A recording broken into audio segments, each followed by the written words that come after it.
So our next speaker is Dr. Georges RIVARD. He is clinical professor in the Department of Pediatrics, University of Montreal, hematologist oncologist at Saint-Justine, co-director of Hemophilia Treatment Center at Saint-Justine, medical director of the hemostasis laboratory at that hospital, and Dr. Winikoff's colleague. He is an extremely humble man, as you can tell by the 4 lines in his CV. He's an extremely wise man, and he is probably our #1 go-to clinic director when we have a difficult case. He has published extensively and is recognized internationally. And he is going to speak to us today about anesthesia, considerations in women with bleeding disorders, what hemostatic level is considered safe for regional anesthesia. Thank you very much, Sue. As I was approaching the podium, I was thinking that my biggest challenge would be to do as good as Andrea, but my biggest challenge is to prove that you're right.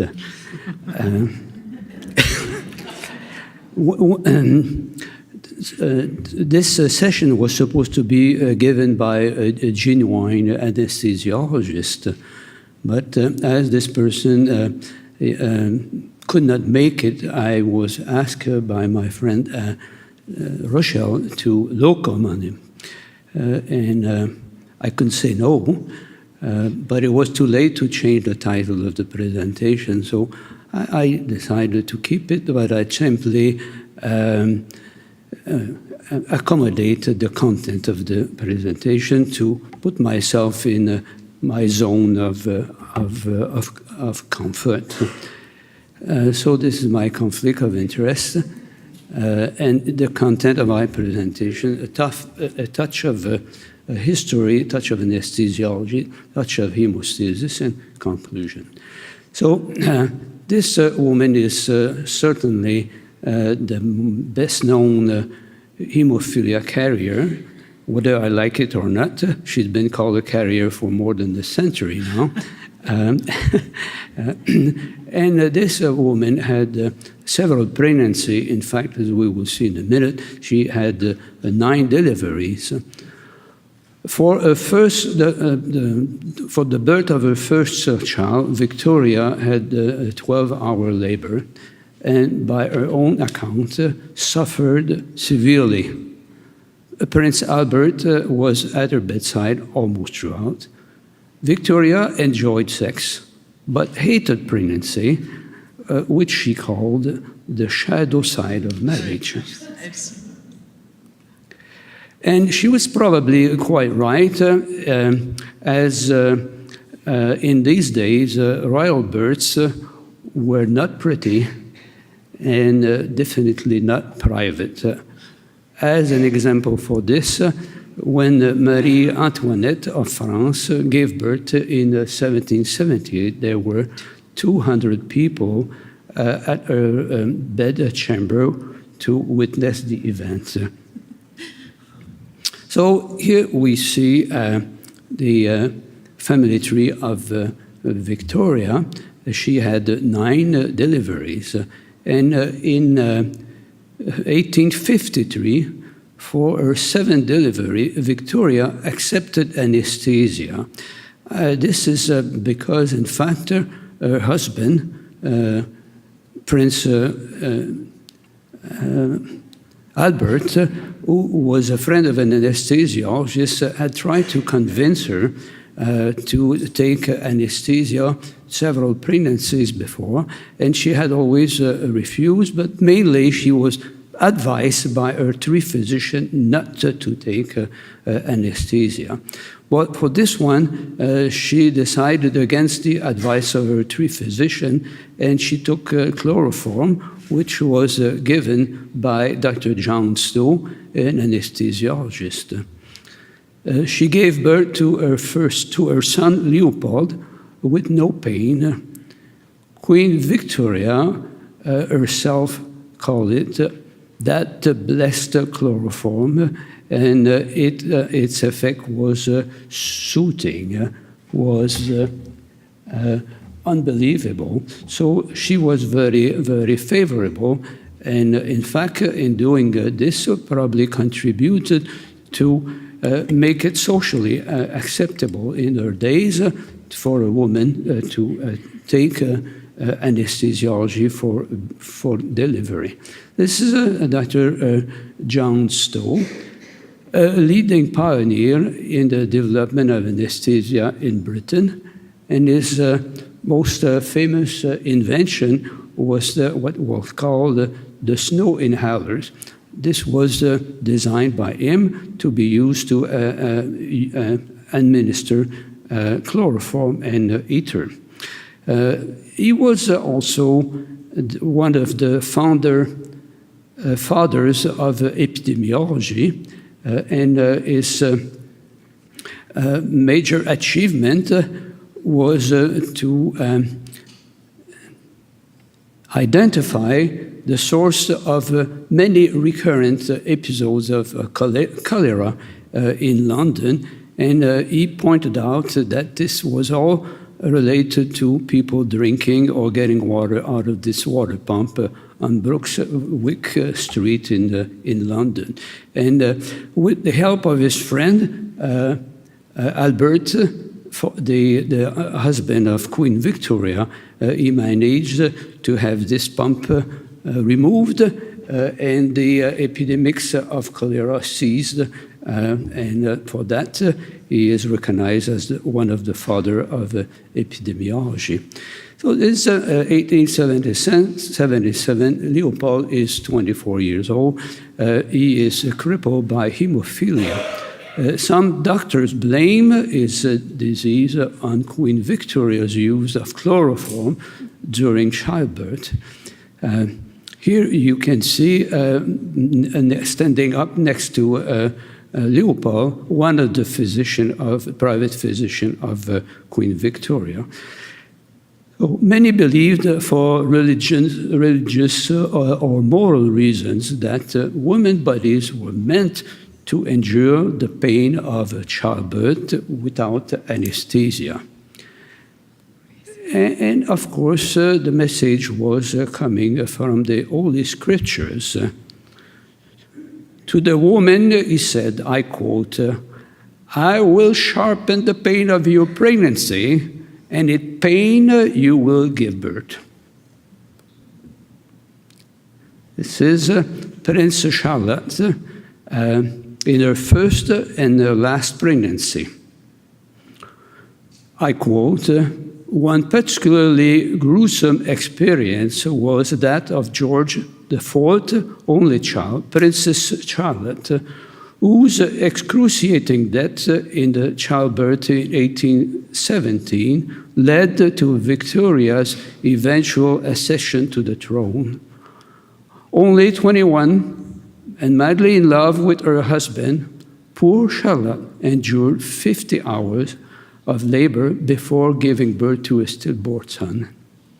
Within 24 hours, she too was dead after painful hemorrhaging caused by the doctor's bungling, and the man chiefly responsible later killed himself. Well, coming now to regional anesthesia, there are several ways of doing it. I will focus on only one of them, and the reason for this focus is that it is now very well known that pregnancy and that epidural are the most popular form of medication-based pain relief in childbirth. A little bit of anatomy. I thought I would have a pointer, but oh yeah, I do have one. But so one can see here the vertebral bodies and the cord, and here the dura mater. The dura mater is this very thick, fibrous tissue that retains the intraspinal fluid, and of course this is the spine, and these are the nerves that are taking sensorial messages and is driving motor message to the pelvis and to the lower limb. I think, to the next one. So here is the tool that is used for epidural. This is a sizable needle, usually an 18-gauge needle. And inside of the needle, there is a catheter with a blunt end. And once this is positioned right in the epidural space, the anesthesiologist pushes the catheter in. And at the end of this needle, there is a bump, and this bumps make the catheter turn a 90-degree angle and goes in the subdural, epidural space. And this is what the epidural space looks like. You have underneath the dura mater and above the ligamentum flavum, which is also very thick fibrous tissue, and in between fat and a small vessel, mainly veins. And of course, this is being pushed through this tissue, and up to, not terribly surprising that this could lead to some tearing of those vessels and eventually some bleeding. What are the risk factors for and estimate incidence for spinal hematoma and epidural anesthesia? In brief, if the spinal procedure is atraumatic, the risk is 1 in 220,000 procedures. If the procedure is traumatic, well, that increases the risk by about tenfold. Now, if the person has taken aspirin, this increases the risk by about 2.5-fold. Now, I picked this piece of information because I could not really find good information about the risk of bleeding with epidural anesthesia in person with, or in women with a bleeding disorder. So I can think that it's probably reasonable to take as a proxy someone who is receiving heparin and in that situation has a decreased ability to generate thrombin and hemostasis. So for one who is on heparin and atraumatic spinal anesthesia, the risk is increased by about 3-fold. And if this is traumatic, this is increased by 100-fold. Now you ask the question, how common is it that this procedure is traumatic? It all depends who is giving the answer and to whom. If I look up the literature, which is not extensive on this, but this is clear that it goes from 0 to 10%. But my take home is that these procedures can be traumatic in up to 10% of the cases. So now, fortunately, nature is good for pregnant women, and as Andrea mentioned, several coagulation factors increase during pregnancy. And this is probably the best and only good data that pertains to the risk of bleeding in women with bleeding disorder having regional anesthesia. And this is by Christine Lee and Rizan Kadir and others, but those are, of course, very well known in the field. So in short here in this study, very small study, 41 epidural in 37 pregnant women, 35 of them where the factor level increased during pregnancy, and there was, 25% in which the factor level increased, and there was no need for prophylaxis, and in 10 cases, the factor level did not increase enough during pregnancy, and they had to have prophylaxis. And these authors conclude that it is possible to offer women with inherited bleeding disorder the option of regional block, provided that their coagulation defects have been normalized. Well, this is as good as we have in this study, but indeed, in a situation where the risk in the normal people is 1 out of 220,000, I mean, a series of 40-some cases, that it's hard to make a big thing out of this information. Now, what do we use for regional anesthesia?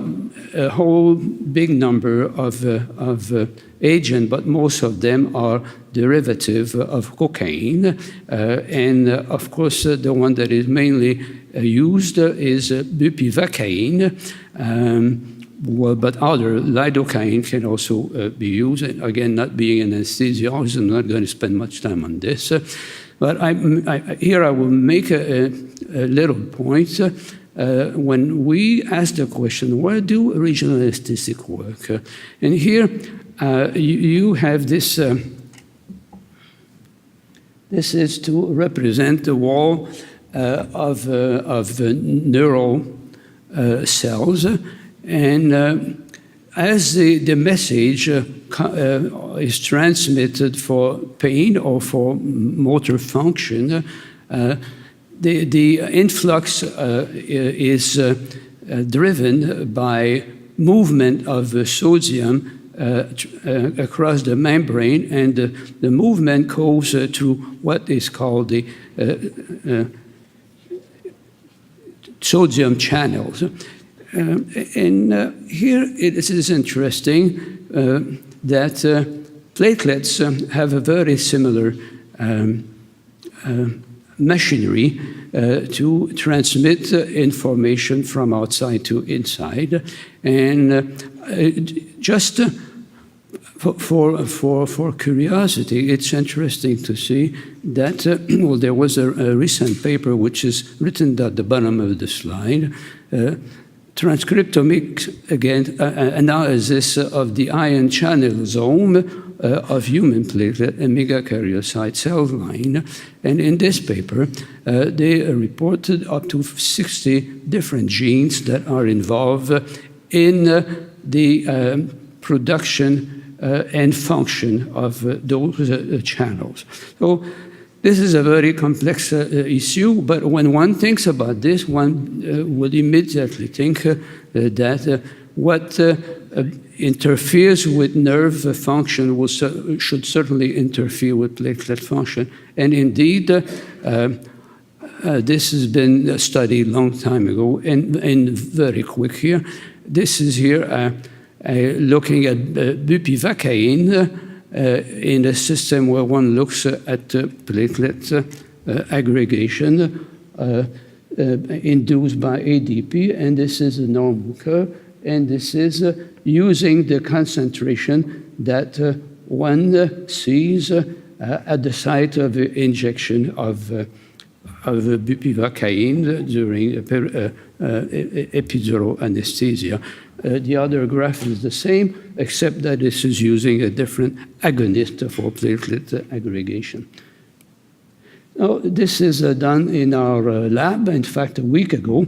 And what you see, basically, we reproduce exactly the same thing. This was done with impedance aggregometry. I don't know if Sarah is still here. But what you can see is that if one, this is the normal curve, and if one looks at the concentration that is actually achieved locally, it completely inhibits platelet aggregation.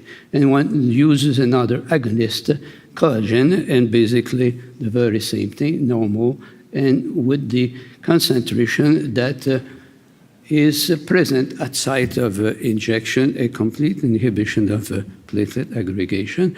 And now a different system where here one is using lidocaine, and here one is using thromboelastography to evaluate the effect of, and here, for those who are not private with this, the length of this tracing is related to the time that it takes before thrombin generation takes place, and the width of this space between these two lines is proportional to the strength of the clot. So I will take you right, so this is normal tracing, to the situation of the concentration of lidocaine that is normally present at the site of epidural. Well, it speaks by itself. Clearly, it inhibits platelet aggregation. And from my lab also a week ago, well, you have the same message. So in summary, epidural anesthesia is the preferred painkiller for childbirth. Epidural anesthesia is safe in women with normal hemostasis with a risk of a spinal hematoma in the order of 1 out of 200,000. There is not enough data for valid assessment of the risk of spinal hematoma in women with uncorrected congenital bleeding disorder. Using the data of bleeding risk with heparin as a proxy for uncorrected bleeding disorder, one could anticipate an increased risk of spinal hematoma without proper correction of hemostasis.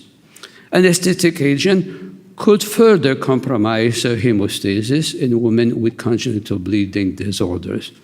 Therapeutic normalization of hemostasis should be obtained for safe epidural anesthesia. Oh, this is Kate and William, and they are honeymooning in Montreal, and this is June 2nd, 2011, and they were visiting St. Justin.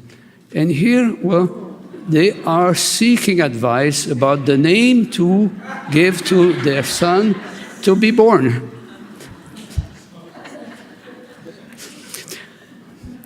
So, and this is the family in Victoria in September 2017. So, with a loving family environment and a touch of love, George should be one day George VII, King of England. Thank you.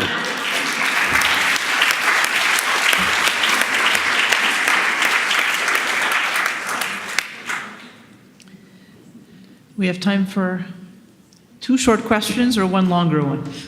Oh, Jerry. I'll try and keep it short. George, I especially liked the touch of history. Thank you for that. So you showed us effects on platelet function of bupivacaine, and that was presumably at the concentrations that are achieved in the epidural space. Yeah. So do we know what concentrations are achieved in blood? Has anyone looked at platelet function or TEG or something in venous blood after administration of epidural anesthesia? Well, yes, this is known. Normally, an anesthesiologist will give up to 15 milliliter of 0.5% bupivacaine, and then they will give a constant perfusion between 10 and 15 milliliter an hour. With this scenario, the systemic concentration is low, and I don't remember the exact figure, but it does have a little bit. It depends how you do your platelet aggregation. If you use a high concentration of agonist, you'll say it has no effect. But of course, if you use low concentration of agonist, there is some effect. So this is not big, but this is there. Now, is there a real consequence? This is very hard to tell.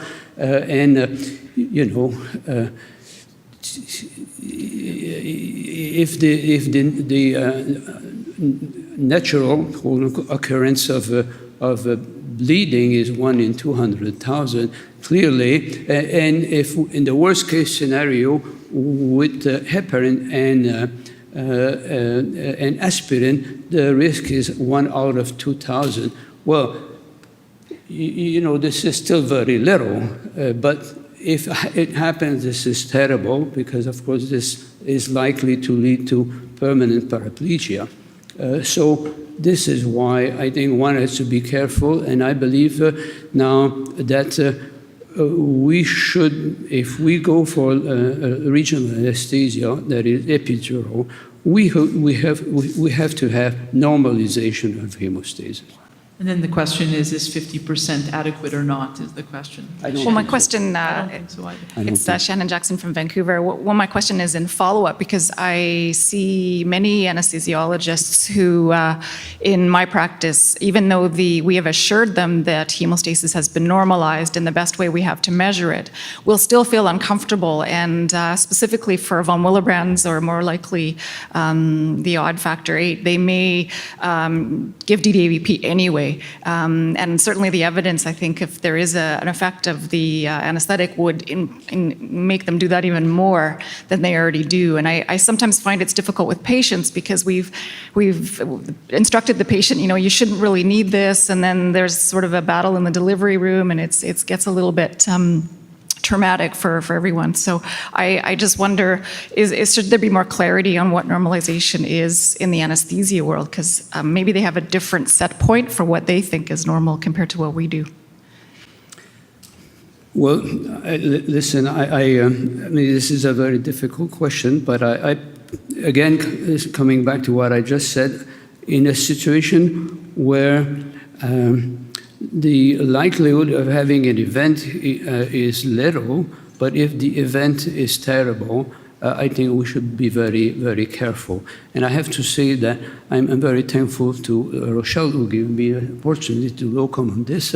I learned a lot, and I have become a little bit bold when somebody has a lowish level of factor VIII. I said, don't take a chance. Michelle, last question. Sure. Thank you. That was a great presentation. We have an anesthesiologist who works in our multidisciplinary team, and she and I decided that anything below 80% of factor activity level was unacceptable for an epidural. And she explained to me that the risk associated with bleeding with an epidural is higher than the risk associated with spinal anesthetic because of the catheter that needs to be sort of shoved in.